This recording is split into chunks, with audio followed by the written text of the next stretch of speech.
Hello, everyone. You're listening to Lipstick and Leather, and on the phone with me from New Jersey is Mr. Danny Danzi. How's your day treating you, Danny? Hey guys, hey Ryan, thanks for the opportunity to do this. So far, so good. I'm having a good day today. It was last night was great, doing a lot of interviews, and people are like really loving the album. So far it's good until you get that one bad review that like crushes like the 500 good ones you got. Now, of course, you're promoting the super awesome new album Tribulations that came out last Friday. Will there possibly be a video off of it?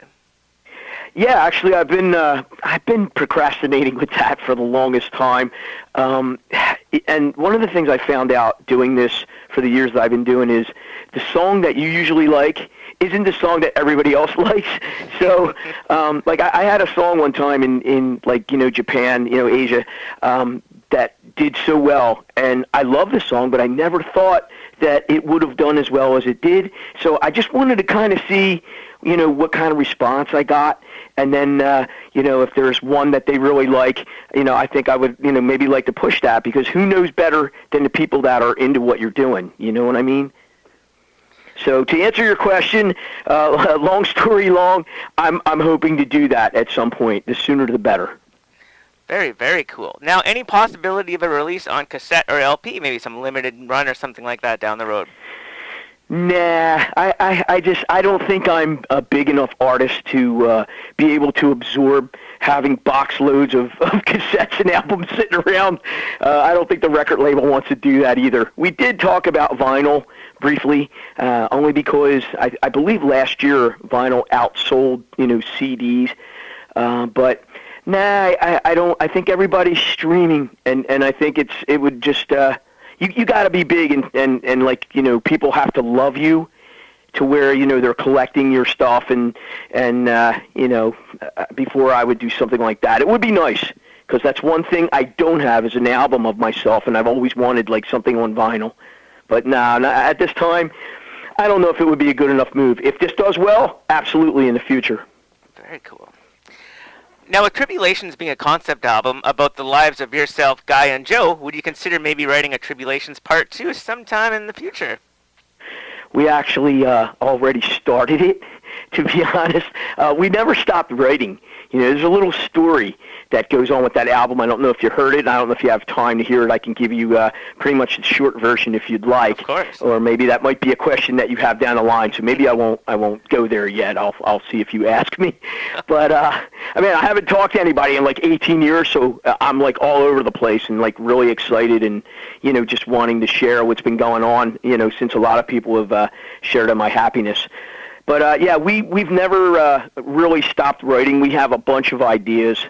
I don't know if we'll do another concept, but we may, write together as a team, because it's just such a great writing team. It really is. And I found my calling.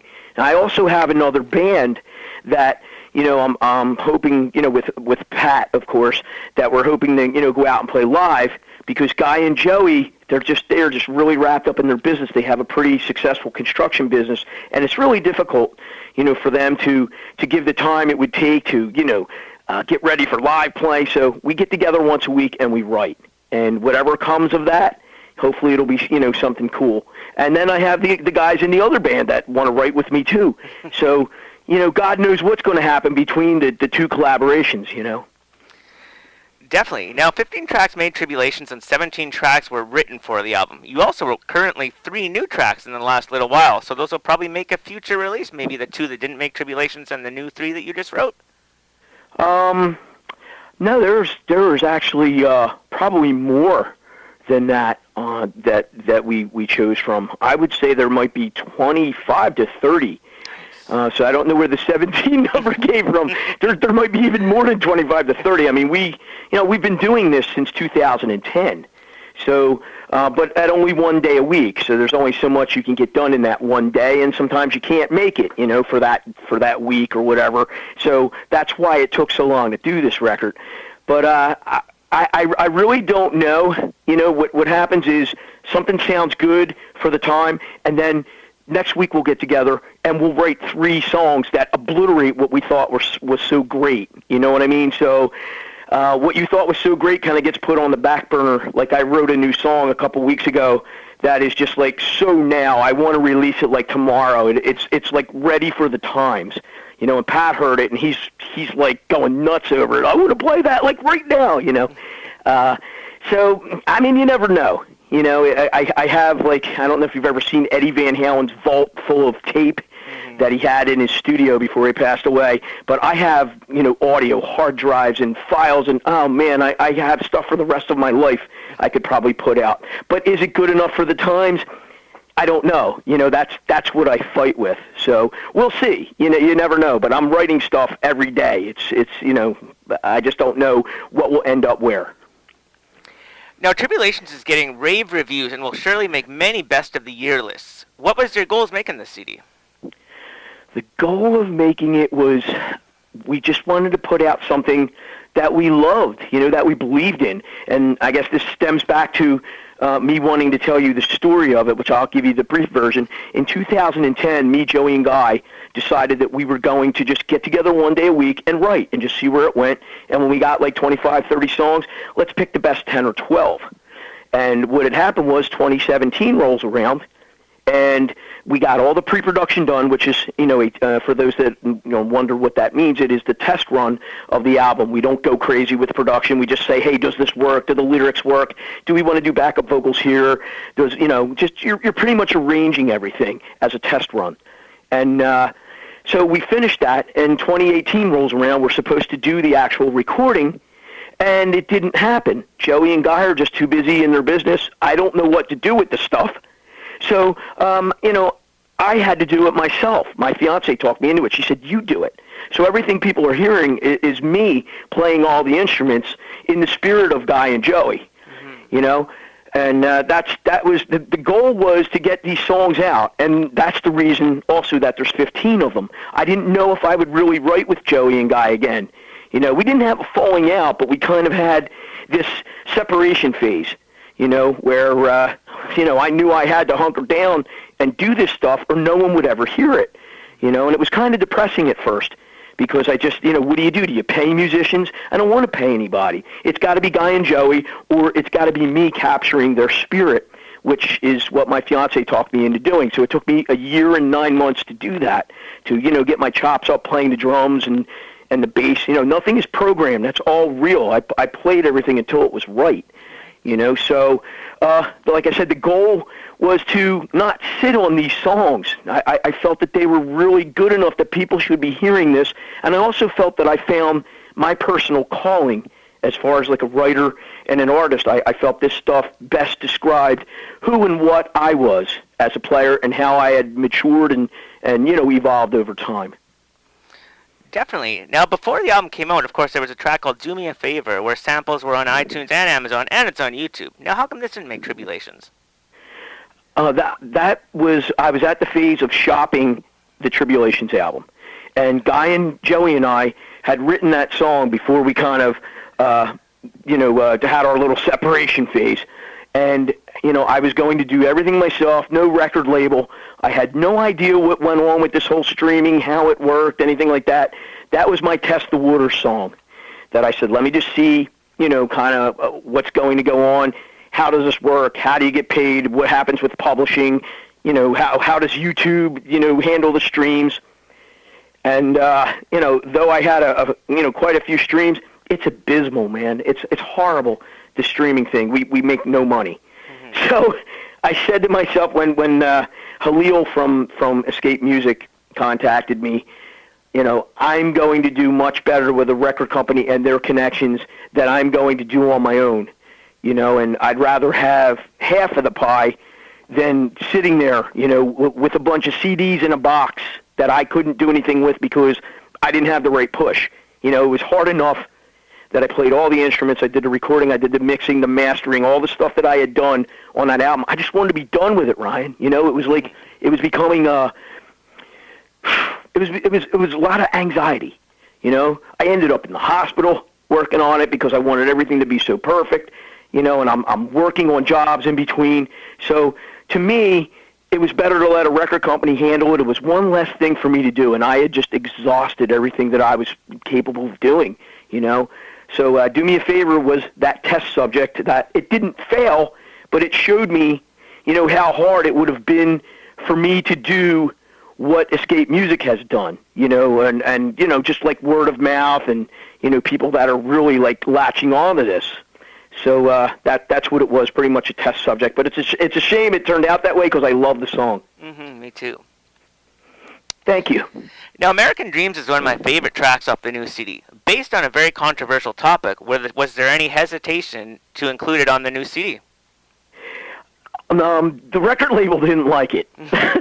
And I don't know why. I don't understand why someone would have a problem with that. Basically, what it's telling people is there is no American dream. I mean, some people, the people that have the American dream are the ones that maybe went to school and suffered, and they're still probably paying student loans off, but they could be doctors or something where they're making huge bucks. But we that are like the common folk, we're struggling, man. We're just paying rent here like everybody else. There's no American dream. We struggle every day. My fiance and I, we work 6 days a week, sometimes 7 days a week, just to keep what we have and maintain it. To me, that's not a dream. We don't go away on vacation. We can't. I own my own business. She's in a career that is very demanding. So if that's American dream, I don't know. We pay so much in taxes. It's unbelievable when you see what we actually make, and then you see how much they took out in tax. It's like, why bother? Everything you do, there's a tax on this. New Jersey, if I move, there's an exit tax. We are taxed and just like totally, like slaughtered for everything. And I just wanted people to know that there is no American dream. Add in the political stuff that's going on in America right now, and we're divided. It's really not as great as everybody thinks. Now there are some great things, as you know, but it's not what it's cracked up to be, and what the rest of the world may make of it. I can tell you that, and that's pretty much what that song is about. What the American dream is not, at least at this time. Fair enough. Now, you mentioned you have a new live band right now, like a current live band that you would do shows with. Could we maybe expect, I know you do overseas shows, of course, but could we expect maybe some U.S. shows, like Monsters of Rock Cruise, Rocklahoma, Rocktember, whatever, maybe in the new year or the near future? Absolutely. If I'll play anywhere anybody will take us, it's a gift to be able to share my music with the world, and I'm very friendly, as far as like money goes. I mean, listen, we got to make something. They have a lot of these things. Well, if you guys fly out, you can play here. That's not going to cut it. I've been doing this a long time. Those free gigs, man, you got to throw something in there. I've done festivals where they'll pay for the flight, they'll give you a room. That's different. That's almost like you're going away on a vacation to play music. That's a totally different animal. But I remember my dealings with Rocklahoma. You got nothing out of it, at least in the situation that I was in. You had to pay for your flights. I'm not doing that. I'm done with that. If somebody can't give me something for my performance, and it doesn't have to be money, feed me. We're starving musicians, we do want to play, but, you have to give us a little something. But, yeah, I'll play anywhere. I'll go overseas. I'll go here in America. Anyone that will allow me to do, what I do, I'm there, man, and I can't wait. We're actually looking forward to that. As far as some gigs around here, we're probably going to do like some covers too, but we're going to do it differently. Here in the U.S., original acts just don't get paid and they're not appreciated. And it's really sad. If you're not playing cover songs, you can't get out and play, and you're not going to make any money. So our plan is to do some covers, but we're going to do them our way, like totally rewrite them to where when you hear it, you're like, wow, I know what that song is, but man, I never heard it like that. So we have some really cool twists and turns on covers we're going to do, plus my originals, and that'll keep us, nice and tight for if we do get that opportunity to go overseas or play somewhere, far out in the U.S. Awesome. Now, on the topic of covers, I love your cover of When I See You Smile. Of course, you had Skeleton Crew, Van Halen Nation, Hair Nation. Would you ever consider doing a cover album? Yeah, I would actually enjoy that, and I would put my own spin on it. That's actually a great question that no one's ever asked me before, and I've made sure this time around, anybody that asks me cool questions, I'm going to make sure I let them know, because you get the same old all the time, and it's really cool. Thank you. But, yeah, no, thank you. I would definitely welcome that. I remember Yngwie Malmsteen, did an album of his favorite covers, and Dream Theater did, some stuff. And, I think I would enjoy that. But I only seem to do those things, like, as test subjects, if that makes any sense. I'll tell you why. Like, I don't know, I have a cover of Deep Purple, Perfect Strangers. I don't know if you've ever heard that, but that's one of my favorites. I had quit smoking. And it was like, I don't know, I was into my 6th or 7th year. And you almost have to learn how to sing all over again. Because from the time I was 12 years old, that's when I started smoking. So, my dumb butt didn't know any different. I learned how to sing as a smoker. One day you quit, and everything clears up. And this thing comes out, and you can sing, but you don't know what to do with it because you can't control it. It's almost like having a car that has a radiator that is clogged, and one day you clean that radiator and the car can breathe, and that was me. So I did Perfect Strangers as a test subject. I had just built a new studio, and I just wanted to hear how all the new gear was going to sound, and I wanted to see how my new voice was. I wanted to see if I could hit a vocal line like that. It really came out good. But When I See You Smile was a Valentine's Day present to my fiance, Queen Colleen, that's how she gets her name, Queenie. But that was for her. She always asks me to do a cover. She made me do Open Arms by Journey, and then she had asked for, the Bad English song. So that's where some of the covers, come from. She just likes to hear me perform some of that stuff, Danzi Land has a super awesome cover. Now, were you ever considering making maybe a kind of a comic or a comic strip out of it to go with it? It's funny. I've thought of all the stuff you're asking me. I have thought of that. I think you have to be a little bit bigger in the public eye to invest the time into something like that. I could be mistaken. Maybe, if you do the right gimmicky type thing in today's times, between social media and having something, catch fire in a good way, it might be possible. My biggest problem, Ryan, is I don't know if I'm creative enough to drive the bus on that. I'm one of those guys, I can sit and tell you, yeah, I like this, I like that, I like this, but I might not be able to tell you how to do it. Unless it's like recording or creating a guitar tone or, something with music, then I'm good. But with other stuff, I don't know, man. Sometimes I'm not very creative, It has to, really drive me. But I have thought of that. And the whole Danzyland thing was just a recording studio theme park. Mm-hmm. That's just like you'd go to Disneyland and go on rides and stuff. This would be, a theme park of recording. That was the whole concept of that. Now, did your original bands Passion, Dark Angel, or Sentinel record any original material? Oh, man. You're really taking back into some good stuff. Oh, boy. Dark Angel was a band I was in. I was riding a moped. I was a drummer in that band. And I used to ride my moped with my cymbals and all my stuff over to the practice place. I left the drums there and would just, take the cymbals home. But, yeah, that band didn't do any originals. They were all covers. Sentinel actually was all original. Yeah, and that was my good friend Slater Clifton and I pretty much did all of that stuff. And that was actually, we were before our time. We were probably in 8th grade, and we were probably doing music that was equivalent to people that would have been in their 30s. I mean, it was really deep. Because both of us had that old soul, we came from the classic rock background and stuff like that. So yeah, that band had probably around maybe 12 or 14 originals. And what was the other one? The other name you mentioned? Let me see. Of course, there was Passion. There was Sentinel. Passion. Yes. Passion was a great band, and there was a couple different versions of that. All versions had original stuff, and you would probably like it. It was very AOR. The first version was really cool. We had a singer that was like nearly spot on with Steve Perry. Picture Steve Perry doing the more rocked up Journey stuff. that was the sound that we had, with a little bit more prog. You know, it was a little progressive. You know, that was a super band. It's a shame.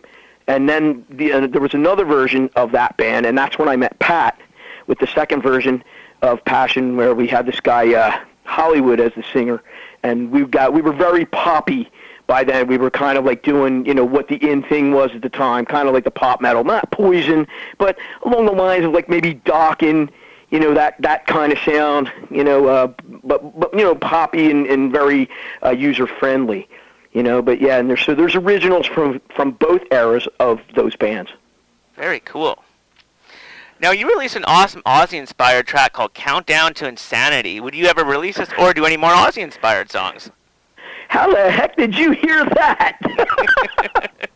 Wow, man, you really did your homework. You're amazing. Wow. That's really a cool track.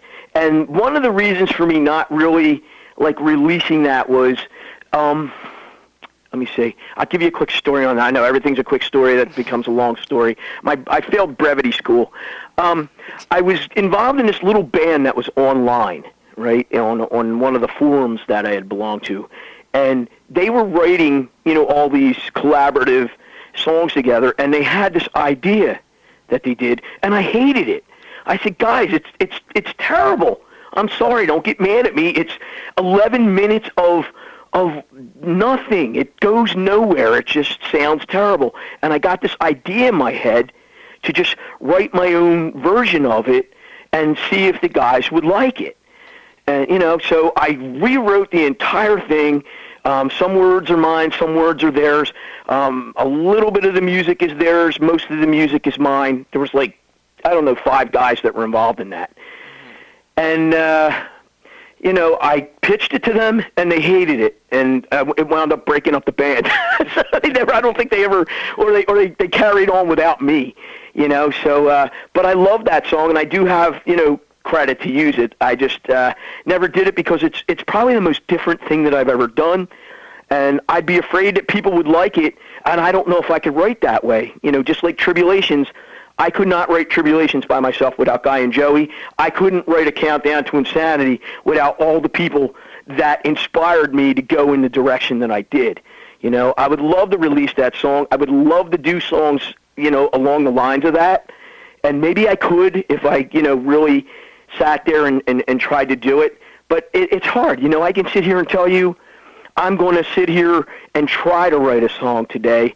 It's probably not going to come out. It's when they're inspired and you just sit down and, whoa, this pops right out. You know, if you sit down and try for something, it probably won't happen. Sometimes you can get lucky, but most of the time it's an inspiration that comes, you know. But, yeah, I love that song, and I would love to do material along the lines of that. Definitely. Now, I think if timeline-wise, roughly 2006, you were working on a project with friends called the SJD Project. Did you guys do any recordings? SJD. Wow. Man, how are you? You are just amazing. Wow. I didn't even know anybody knew about that. That was like a project that was in the backyard of somebody's like house in a shed, and we did, I think, 4 or maybe 5 songs. And it never, you know, did much. You know, I was very serious, and the other guys in the band were serious at first, and then, you know, people start missing practice and stuff like that.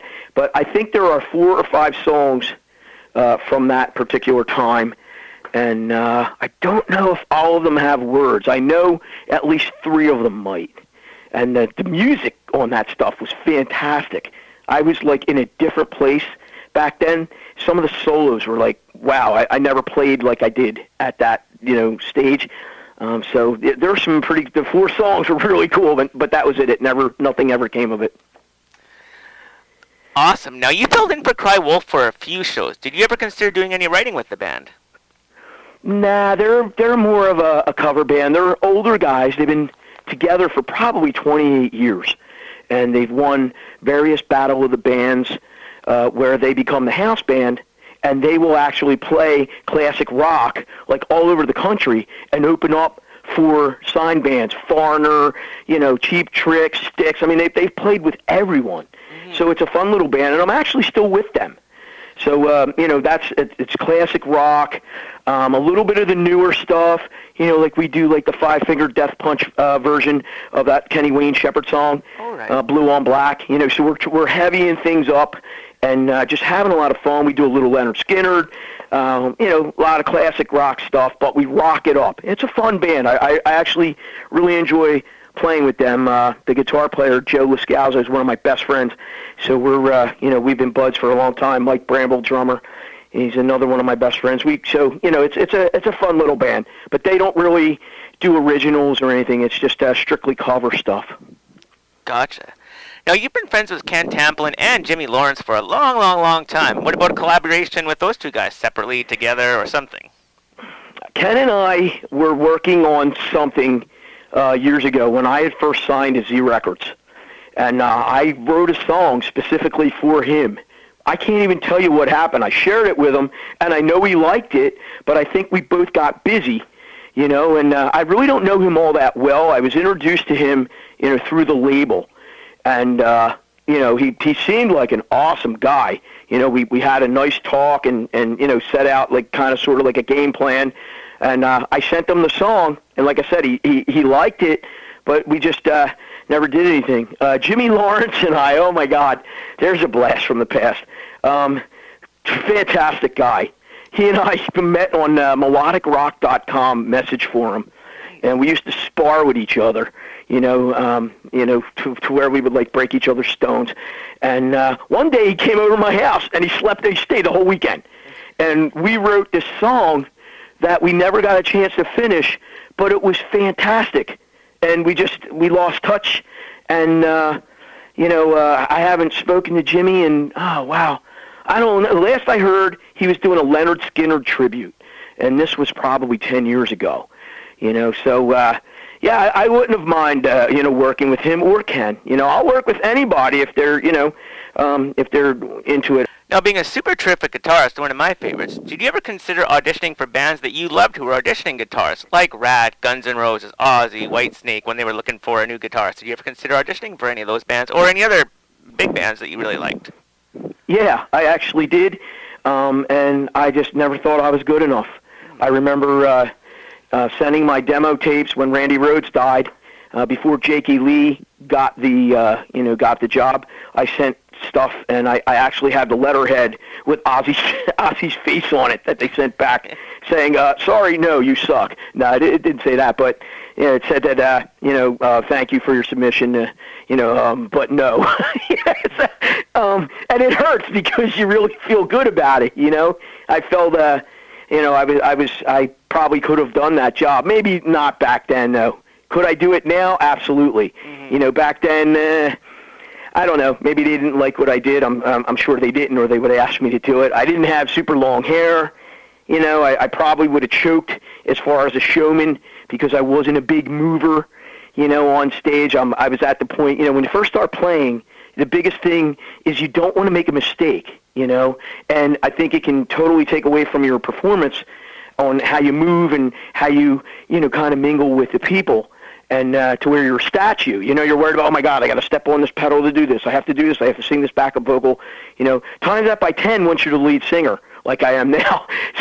I'm in deeper now than I ever was. But I would have loved to play with like Dokken. Oh God, I would have loved to play for Whitesnake. As a matter of fact, funny story. Well, not really a funny story, but Doug Aldridge was actually signed to Z Records the same time I was. And to be quite honest with you, and I mean no disrespect, I don't know him personally, but I didn't think he was all that great, to be honest. And then once he joined Whitesnake and I heard him play, I was like, oh my God, this guy is unbelievable. He's like one of my favorite guitar players now. I don't know what he did. I mean, maybe, he was on the road and just, really dug down deep. And not that he was a bad player. I honestly mean no disrespect. He just didn't do anything for me with the stuff that he did when he was like signed to, our label or whatever, whatever band he was in. I can't even remember what it was, but once I heard him with Whitesnake, I was like, but it was, I believe he was with Z Records the same as I was back at the time. It was like 1999. But yeah, like I said, and then I heard him with Whitesnake, I was like, oh my God, this guy's amazing. It's like, bite your tongue, dude. Don't ever say anything bad about this dude again. And I didn't. I just, how some people somebody, oh, this guy's so good. I'm like, well, I don't know. He doesn't really do anything for me. Well, he did something for me after I heard him with that band. He's fantastic. Mm-hmm. I would even today, if somebody big enough gave me the opportunity to, to play with them, I would definitely do it. I'd still try to do my own thing too, but if not, I'd be happy with a gig like that. I want to play live. With my original thing, it's harder for me to play live because nobody knows who I am. So if I can jump on somebody else's train, absolutely, I would do it in a heartbeat. I don't know if I would have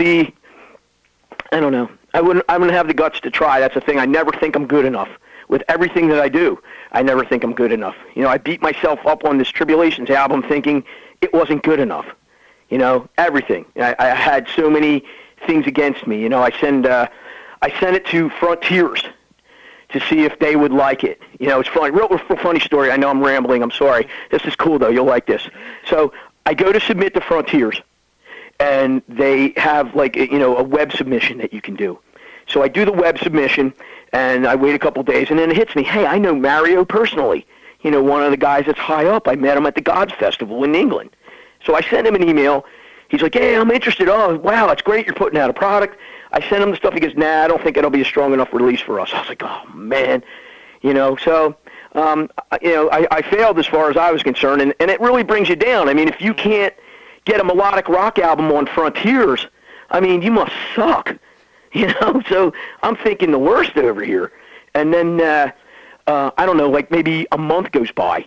And whoever screens the submissions that you do on their website gets back to me and says, Danny, this stuff is fantastic. It'll be one of the best releases we have.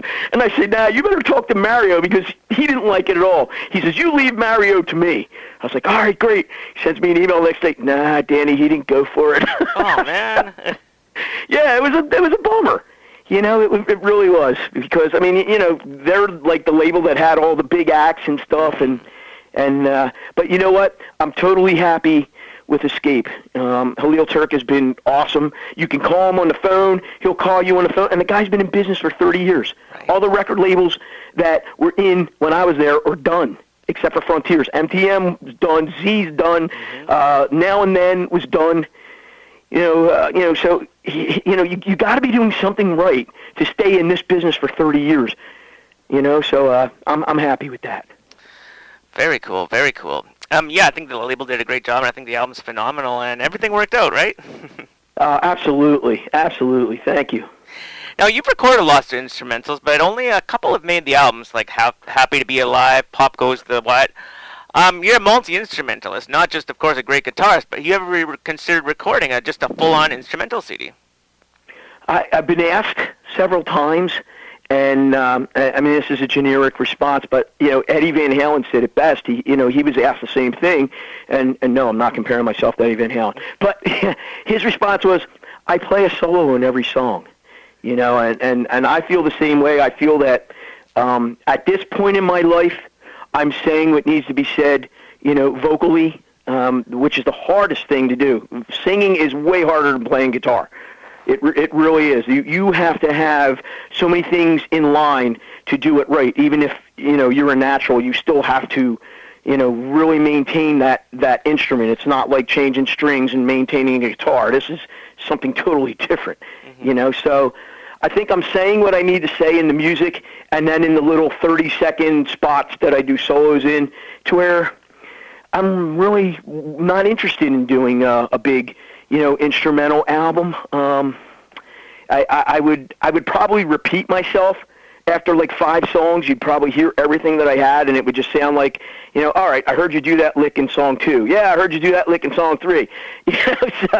But back in the day, when I was listening to, guys like Jason Becker and Paul Gilbert, and all the shredder guys that were, doing the instrumental albums, Tony McAlpine, Stephen Ross. I was really into that and doing this. As a matter of fact, I had a little something going on with Mike Varney, who was the Shrapnel, Records label guy. Right. And I just didn't want to do it.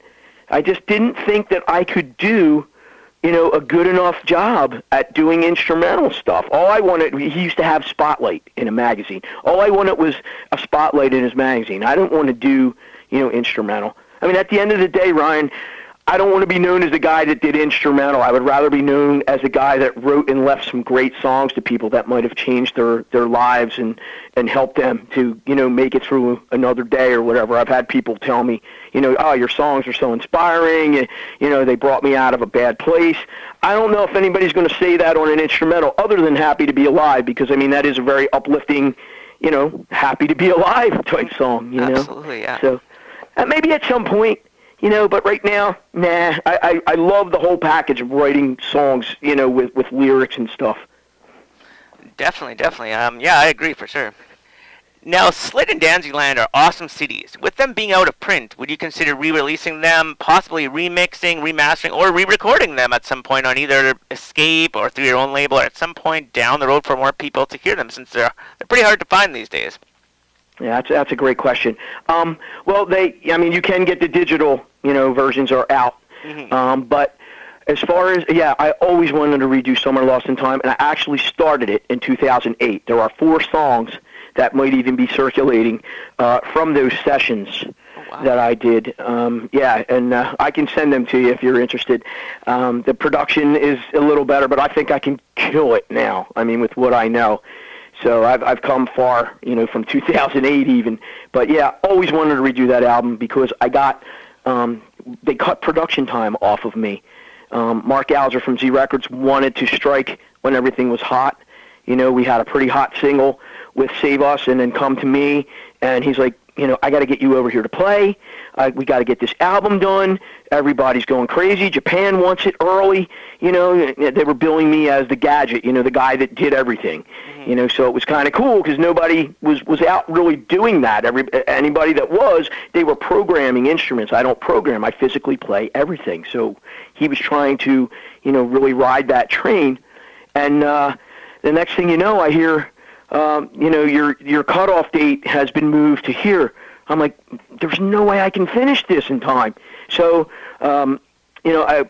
having them cut the production time off, there are things that I cringe to this day. It's a shame. I love the songs, but I listen to the production and I just shake my head and say, oh man, if I could do it all over again. But then another side of you says, listen, it is what it is. People love that album. We sold a lot of those. And to this day when I talk to people, they say that's their favorite. So they didn't really care that maybe the production wasn't perfect, but they knew the heart and soul was there on the songs, which it was. I don't ever consider me proficient at any instrument that I play. I'm not the best artist out there, but I give you my all in everything. You're either going to like me or hate me, but I would hope that you would at least, someone would respect what I'm doing, because I really am giving my all. Every ounce of my being goes into everything that I've ever done. Danzyland, nah, I don't think I would touch that one. I think it's a little dry at times. I like a little bit more effects, like on the vocals. It sounded very 90s kind of production, in the dry aspect. I mean, I don't want to be swimming in effects like Somewhere Lost in Time was. That was a lot of reverb and crazy stuff on that. I was trying to capture that kind of 80s vibe, and I overdid it because I didn't know what I was doing, to be honest with you. Back then, you're talking, those songs were recorded from 1994 to up until 1999. So I really learned as an engineer at that time, and I didn't know what I was doing. I didn't have the right gear, so it was what it was. But Danzyland, I'd leave that alone for the most part. I don't think it would be better. I think it would be different. Fair. Now, you do a terrific job producing. Of course, you have your own studio, Danzyland. But would you ever consider for a future project, I don't know, a Danny Danzi album or whatever, getting maybe a Bo Hill, a Desmond Child, and Eddie Kramer, someone to produce? It's funny you mentioned Bo Hill. He is a personal friend of mine. We met probably, 10 years, 15 years ago. And I was helping him switch over from the analog world, from consoles and stuff to the digital world. And I actually did an interview with him that I could share with you that you'd probably love. Nice. I did an email interview with him, and he's one of the nicest human beings you'll ever meet. I'll never forget the first time he calls me, and you see Bo pop up on the caller ID. It's like, oh my God, it's like I went crazy. I'm starstruck, and here's a guy with over 90 million sales as an engineer and producer, calling me. But I thought of it. I thought of working with them. One of the problems with those guys, they kind of have their own sound, and if you're not careful, as great as they are, they can make you sound dated. And that's not a bad thing. It's not a dig at anyone. I kind of know what I want in my head, and to me, I don't think it would be worth paying the extra money just to get their name on it. You're as popular as you're going to be, at this stage of the game. I'm a very little fish in a huge ocean. Having Bo Hill's name or Michael Wagner or somebody like that on there, I mean, it looks good on your resume, but if you only have 2,000 sales, you know what I mean? Did it really benefit? I don't think that they can do. Let me see. I don't think they can do me justice like I can do me justice. I hear certain things that I want. I think I'm skilled enough to make the right calls. Bob Katz, Grammy-nominated mastering engineer, did Danzyland. I did Danzyland. I think everything that I did on this record is to the level of somebody that has a name, and some of, I think, better. Some of the stuff I've heard has been garbage from notable people, and I'm not saying that egotistically. I'm saying that, because I believe in myself and my product and my skills. I mean, that's all I do, is music. So if I'm not good at it, I should get out of it, And that's what people say, well, are you any good? I said, well, I like to think that I am. I've done this a really long time, and please don't, excuse excitement and belief in yourself for ego. It's not about that. It's not about being better than anyone. It's about being better than you were with the last project that you did. That's what it's all about. My war is with myself, and I think I'm doing a pretty decent job, beating myself each time.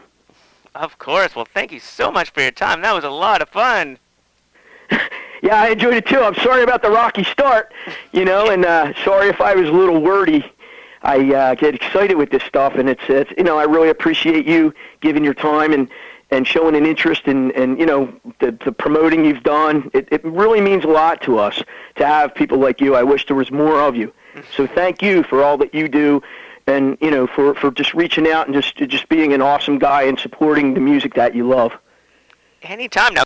Sounds good. That made my day. Thanks again for your time, Danny. That was so much fun again. Thanks. You made my day. Thank you, brother. I'll talk to you soon. All right. Look forward to it. Have a good one. Bye-bye. You too. Bye-bye.